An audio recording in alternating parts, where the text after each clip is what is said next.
Hello दोस्तों, कैसे हैं आप सब लोग। आशा है कि आप सब लोग कुशल मंगल से होंगे और आप सबकी जो पढ़ाई है बहुत ही शानदार तरीके से चल रही होगी।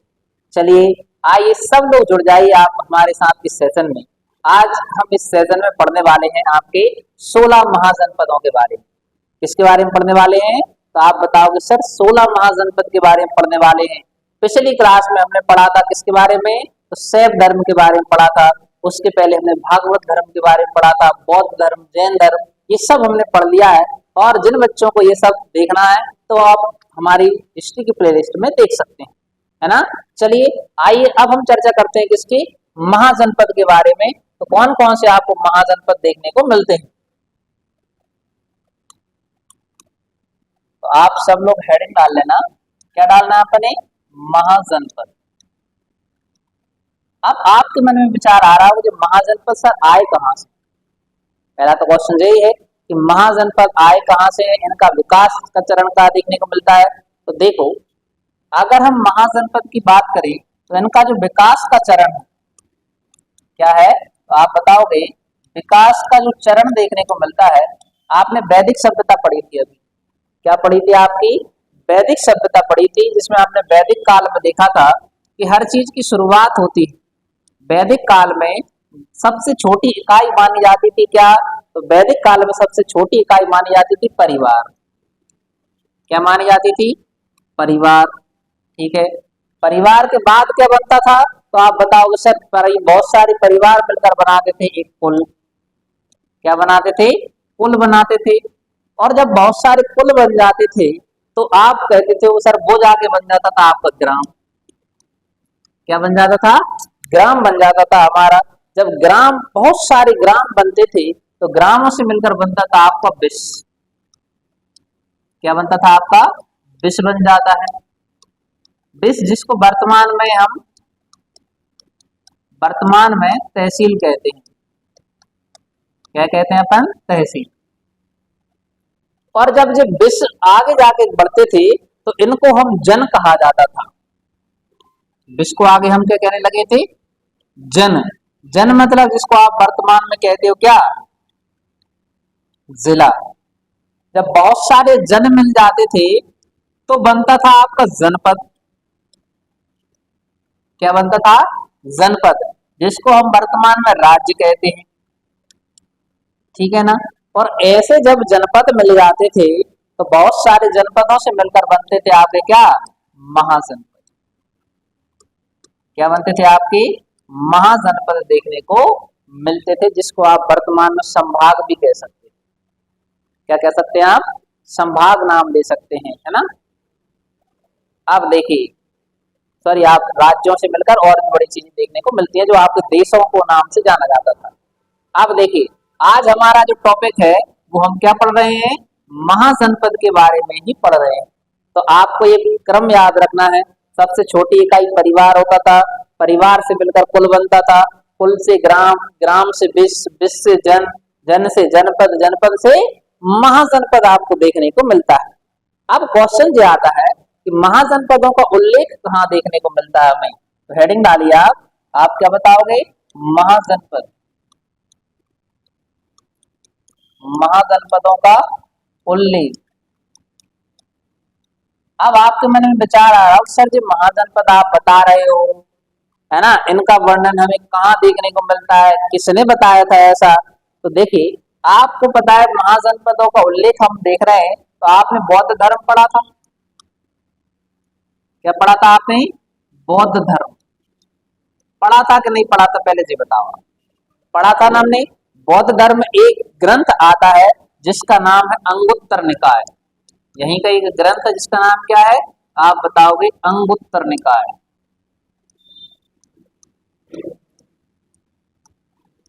अंगुत्तर निकाय। अब जो ये ग्रंथ है बौद्ध ग्रंथ अंगुत्तर निकाय, इसमें बताया गया है कि जो पहले भारतवर्ष था वहां पर उत्तर भारत में आपको 16 महाजनपद थे। कितने महाजनपद थे आपके? 16 महाजनपद थे और 10 गणराज्य थे। और क्या थे आपके? 10 गणराज्य।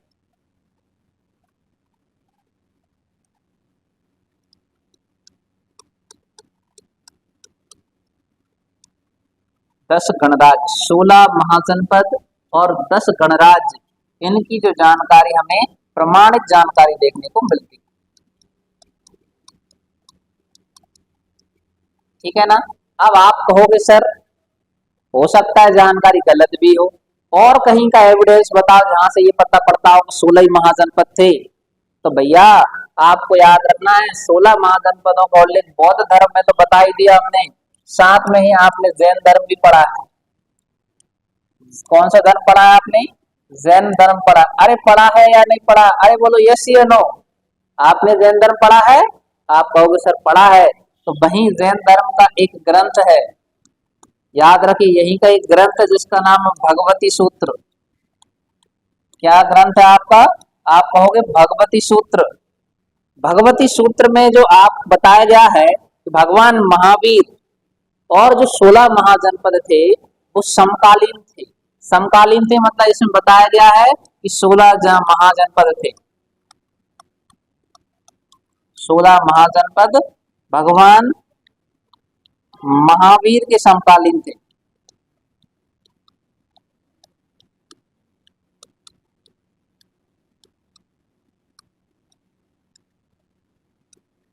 ये आपको याद रखना।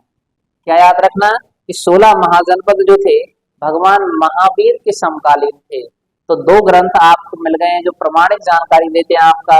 बौद्ध ग्रंथ कौन सा है? अंगुत्तर निकाय। जैन ग्रंथ कौन सा है? भगवती सूत्र है। इन दोनों में ही जानकारी मिलती है कि हमें 16 महाजनपद थे। कितने महाजनपद थे? तो आपको याद रखना भैया 16 महाजनपद थे आपके। अब हम बात करते हैं कि वो 16 महाजनपद थे कौन कौन से, है ना।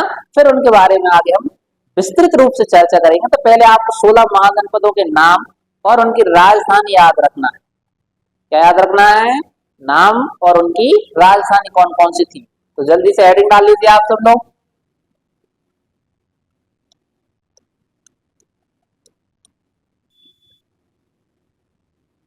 महाजनपद और उनकी क्या देखेंगे हम? राजधानी देखेंगे।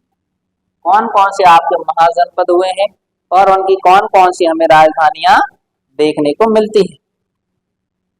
आगे देखिए अब आप।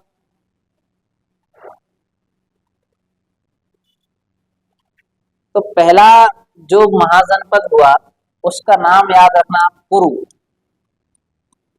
कौन सा हुआ आपका? कुरु महाजनपद।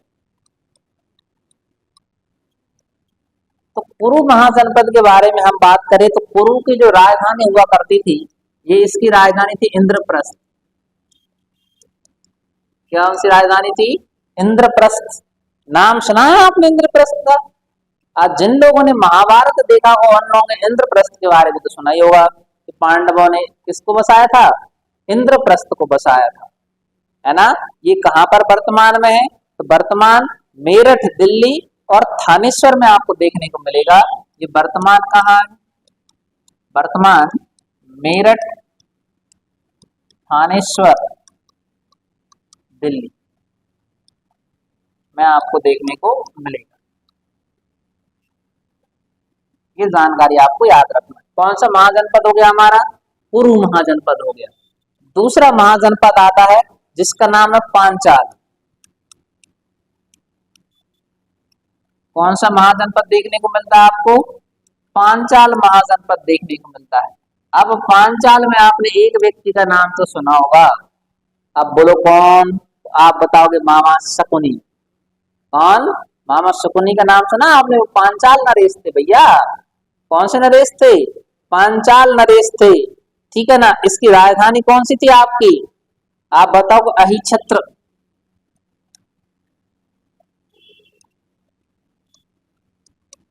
और कामपिल्य। अहिछत्र और कामपिल्य जो दोष की राजधानी हुआ करती थी। ये वर्तमान में कहां पर है? तो आप बताओगे फर्रुखाबाद। वर्तमान कहां बताएंगे अपन इनको? वर्तमान आप बता देना फर्रुखाबाद। ठीक है। अब तीसरा कौन सा महाजनपद आता है हमारा, उसके बारे में आपको नाम याद रखना। तीसरा महाजनपद है हमारा सूरसेन। कौन सा आता है आपका? तीसरा जो महाजनपद है उसका नाम है सूरसेन। सूरसेन महाजनपद। ये सूरसेन जो महाजनपद है इसकी राजधानी थी मथुरा। राजधानी कौन सी थी इसकी? तो आप बताओगे सर इसकी राजधानी थी मथुरा, और वर्तमान में मथुरा के आसपास क्षेत्र में ही है। ठीक है, अगला देखो आप, अगला आता है वत्स। कौन सा महाजनपद था? तो आप बताओगे सर वत्स महाजनपद। अब वत्स महाजनपद की राजधानी कौन सी है? तो आप बता रहा है कि वत्स महाजनपद की राजधानी है आपकी, उसका नाम है कौशाम्बी। कौन सी राजधानी है? आप बताएंगे कौशाम्बी। वर्तमान कहाँ देखने को मिलेगा आपको? तो आप बताओगे प्रयागराज। वर्तमान कहाँ देखने को मिलेगा आपको? प्रयागराज में इसकी राजधानी देखने को मिलती। अब 5th नंबर पर अगला आपका महाजनपद आया हुआ है, तो उस महाजनपद का नाम क्या है? तो आपको याद रखना कौशल। कौन सा महाजनपद आया हमारा? कौशल महाजनपद आया। ठीक है ना, इसकी राजधानी आपको याद रखना। कौशल महाजनपद की जो राजधानी थी, साकेत देखने को मिलता है या आपको श्रावस्ती देखने को मिलता है? तो कौशल महाजनपद की जो राजधानी थी वो आपको याद रखना साकेत तथा श्रावस्ती। साकेत तथा श्रावस्ती आपको देखने को मिलती है। अब बात ये आती है कि जो कौशल वर्तमान में ये कहां पर देखने को मिलता है? तो आप बताओगे अयोध्या, अवध का क्षेत्र। वर्तमान हम बताना चाहें तो वर्तमान आप बताओगे अवध, उस समय में था यानी अयोध्या।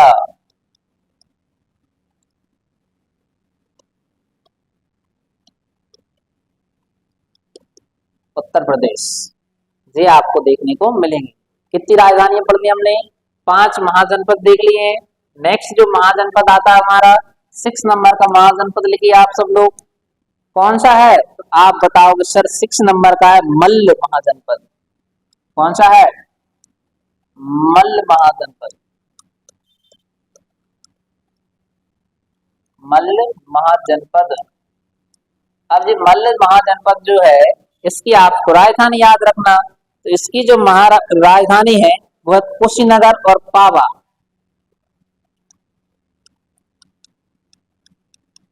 कुशीनगर और पावा। ठीक है ना। आगे देखिए, अगला जो महाजनपद देखने को मिलता है उसका नाम है आपका काशी। कौन सा आता है?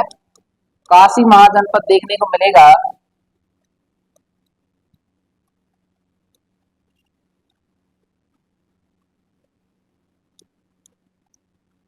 काशी महाजनपद। काशी की जो राजधानी है वो थी वाराणसी। कौन सी थी? वाराणसी। तो वर्तमान में भी वाराणसी आप देखने को मिलता है। अगला है महाजनपद, उसका नाम है अंग। कौन सा महाजनपद है आपका? तो आप बताओगे अंग महाजनपद। अब अंग महाजनपद की राजधानी कौन सी थी? तो ये आपको याद रखना, अंग महाजनपद की राजधानी हुआ करती थी जिसका नाम है चंपा। क्या राजधानी थी? चंपा। वर्तमान कहाँ है? बिहार में है चंपा। कितना अच्छा नाम है ना, चंपा। इसका आधुनिक नाम क्या हो गया आपको? भागलपुर में देखने को मिलता है, भागलपुर बिहार। ठीक है भैया। अब आपका नवा महाजनपद आता है, उसका नाम जरूर आपको याद रखना। कौन सा महाजनपद है? तो चंपा के बाद आता है मगध। कौन सा आता है? मगध महाजनपद। तो मगध आता है। मगध की आपको राजधानी भी याद रखना है भैया। तो मगध की जो राजधानी हुआ करती थी उसका नाम था गिरिब्रज या राजगृह। क्या नाम था? आप बताओगे गिरिब्रज या राजगृह। ये आपको दो राजधानी अलग अलग नाम देखने को मिलते हैं, गिरिब्रज या राजगृह। किसकी राजधानी थी आपकी? तो आप बताओगे सर ये मगध की राजधानियां देखने को मिलती हैं। और कहीं कहीं पर आपको पाटलिपुत्र भी नाम देखने को मिल सकता है। या क्या नाम देखने को मिल सकता है? आप बताओगे सर हमें पाटलिपुत्र भी नाम देखने को मिल सकता है। ठीक है भैया, ये वर्तमान कहाँ पर है? तो वर्तमान पटना बिहार, पटना या गया ये कहाँ पर है? बिहार में। ये आपको याद रखना है। कितने महाजनपद हो गए हमारे? 9 महाजनपद हो गए हैं। अब हम अगले की तैयारी करते हैं। अगला महाजनपद है, उसका नाम है 10वां, डालिए आप महाजनपद। तो 10वें नंबर पर जो महाजनपद आता है उसका नाम है बज्जी, बज्जी महाजनपद। कौन सा महाजनपद आ गया आपका? बज्जी महाजनपद। अब बात आती है कि बज्जी महाजनपद की राजधानी क्या थी। तो जल्दी से आप लोग बताइए कि बज्जी महाजनपद की राजधानी क्या थी। तो आपको देखने को मिलेगा क्या? मिथिला, वैशाली या जनकपुरी। कितना अच्छा नाम है ना, नाम तो सुना होगा, मिथिला, वैशाली या जनकपुरी। मिथिला नरेश कौन थे? महाराज जनक, जिनकी पुत्री कौन थी? माता सीता। ये आपको देखने को मिलता है भैया। ठीक है ना, कौन सा है आपका? तो वर्तमान में मुजफ्फरपुर या दरभंगा आपको देखने को मिलता है। ये आपको नाम याद रखना है। किसके बारे में? तो कौन सा पढ़ा हमने? बज्जी के बारे में पढ़ा हुआ है। ठीक है ना, इसकी राजधानी क्या थी आपकी? वैशाली, मिथिला या आपको जनकपुरी देखने को मिलती। ठीक है ना, ये बिहार के ऊपर का क्षेत्र पहुंच गया जिसमें आपको नेपाल से सीमा लगी हुई होती है। अब यही हम अगले बार बात करें। 11वां जो आपको महाजनपद देखने को मिलता है उसका नाम है चेदी, चेदी महाजनपद। अब चेदी महाजनपद कहाँ था? तो भैया चेदी महाजनपद की अगर हम बात करें तो इसकी जो राजधानी हुआ करती थी वो थी आपकी सोत्थिबती। क्या नाम थी? सोत्थिबती। ये वर्तमान कहाँ पर है? तो वर्तमान आप बताएंगे, वर्तमान भैया ये सोत्थिबती, यानी आपने कहा चेदी महाजनपद कहाँ देखने को मिलता है, तो आप बताएंगे सर बुंदेलखंड। कौन सा आता है आपका? आप बताओगे बुंदेलखंड में आपको देखने को मिलती। अब आता है 12वां महाजनपद, कौन सा था? तो 12वां महाजनपद वो उसका नाम है नाम लिखिए 12वें महाजनपद का, मत्स्य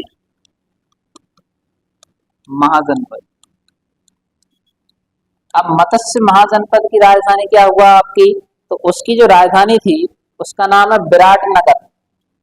क्या नाम है आपका? आप बताओगे विराटनगर। विराटनगर कहाँ की राजधानी हुआ करती थी आपकी? तो विराटनगर थी मत्स्य महाजनपद की राजधानी हुआ करती थी। वर्तमान में अगर हम बात करना चाहें तो ये वर्तमान में आपके जयपुर में देखने को मिलती, जयपुर राजस्थान। क्लियर है? चलिए अगले महाजनपद का नाम लिख लीजिए आप। 13वां महाजनपद आता है उसका नाम है अस्मक। कौन सा है? अस्मक महाजनपद।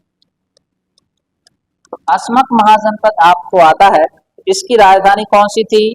तो आप बताओगे पोटिल या पोतन नाम देखने को मिलता है।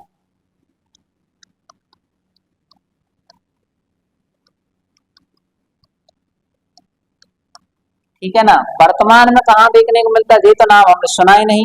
तो अस्मक आपको देखने मिलता गोदावरी घाटी के पास, आंध्र प्रदेश, यानी आंध्र प्रदेश में आपको देखने को मिलेगा। ठीक है प्यारे साथियों, कितने महाजनपद पढ़ लिए हमने? 13 महाजनपदों के बारे में देख लिया है।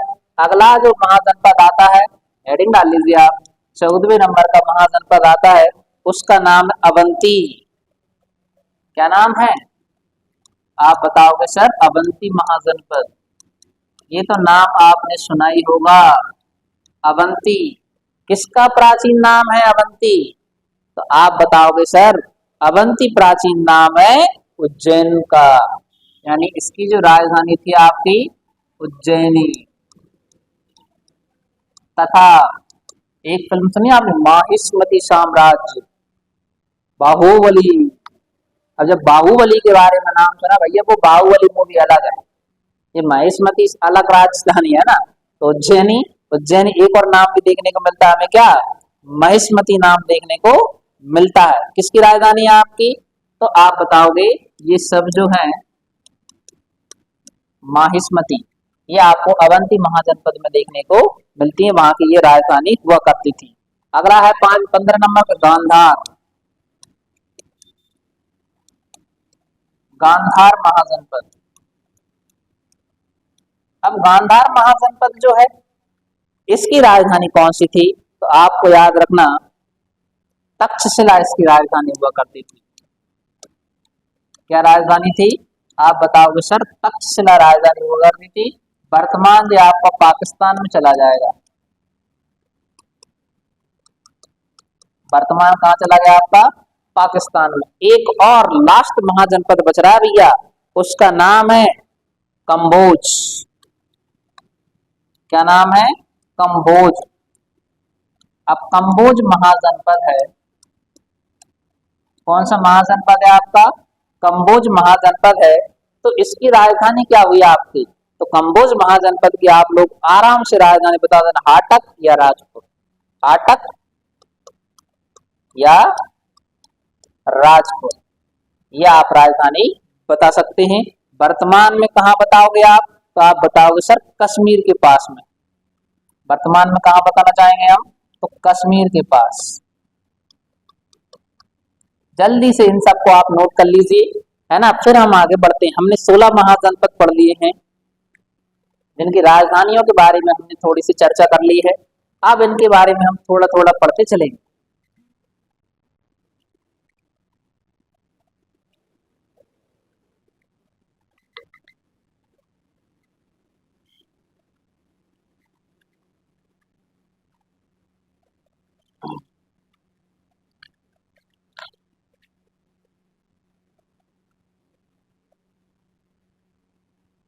चलिए देखिए, ये महाजनपदों के बारे में हमने देख लिया है।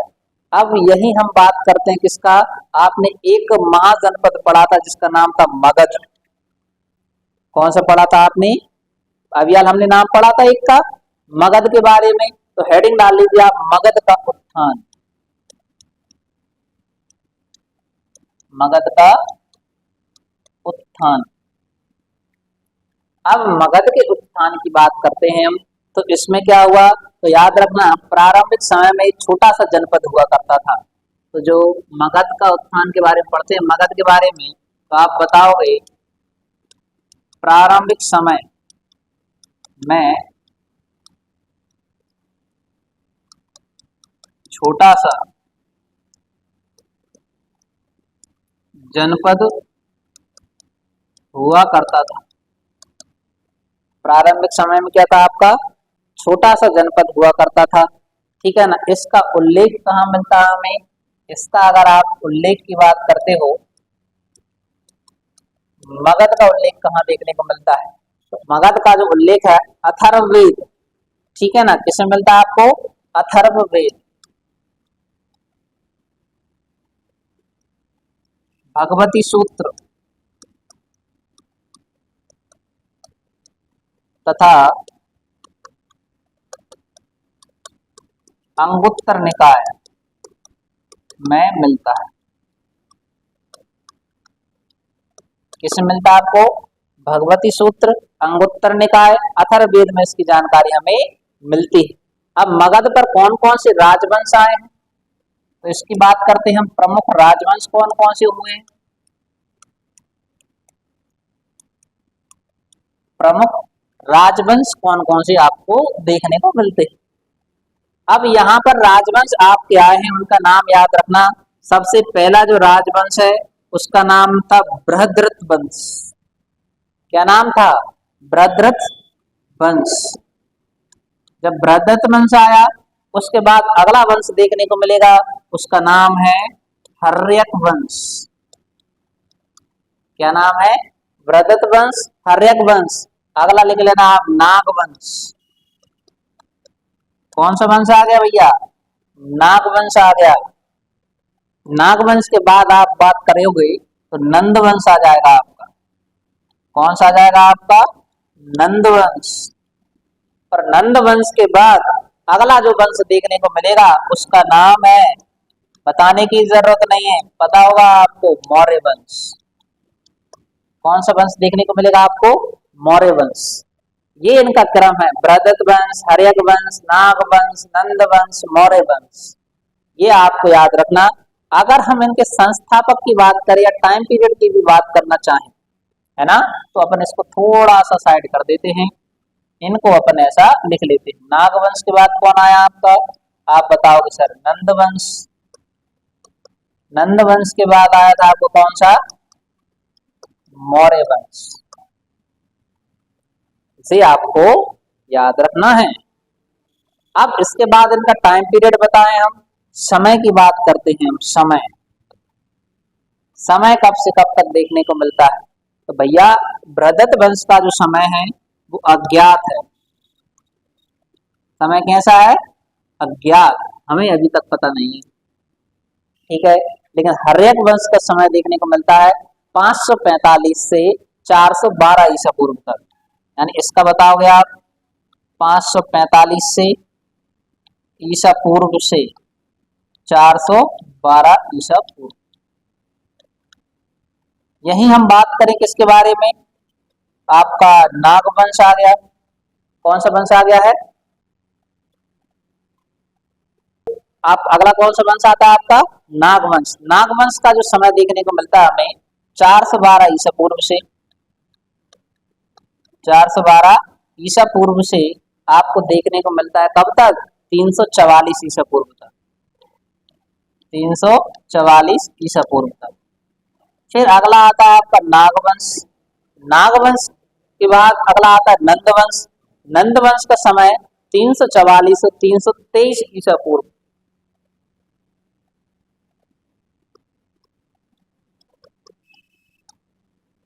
तीन सौ तेईस ईसा पूर्व यह आपको देखने को मिलता है। कहीं कहीं 23 की जगह 26 भी देखने को मिल सकता है, ठीक है ना, जिसने अलेक्जेंडर ने बताया है।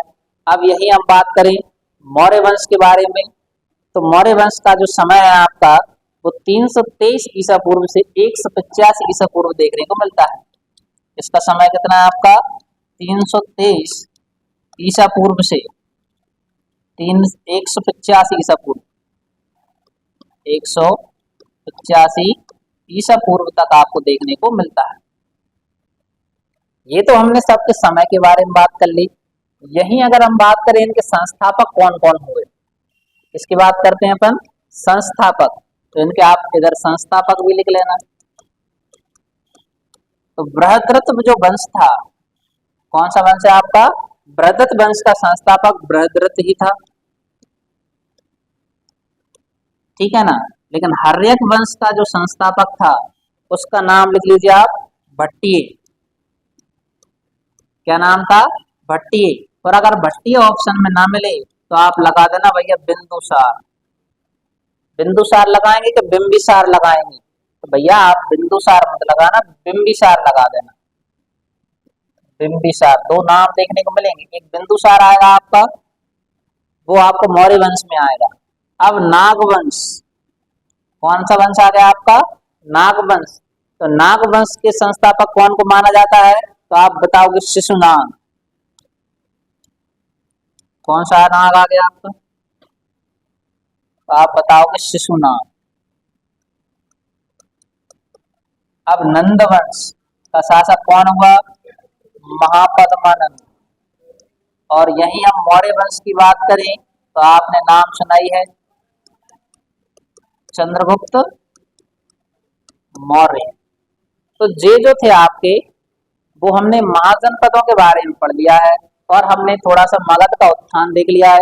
कल की आपकी क्लास बहुत ही शानदार होने वाली है, जिसमें हम एक एक करके इन वंशों को आगे बढ़ाएंगे। अब जो है आपको इतिहास सिस्टमेटिक तरीके से देखने को मिलेगा, एक एक करके कैसे आपके वंश आए हैं, किस वंश को पितृहंता वंश कहा गया है, कैसे नाग वंश आया, कैसे नंद वंश आया और कैसे उनको समाप्त करके आपका मौर्य वंश आ गया। ठीक है ना। आशा है कि आप सबको यहाँ तक की क्लास समझ में आई होगी। मिलते हैं ब्रेक के बाद। धन्यवाद।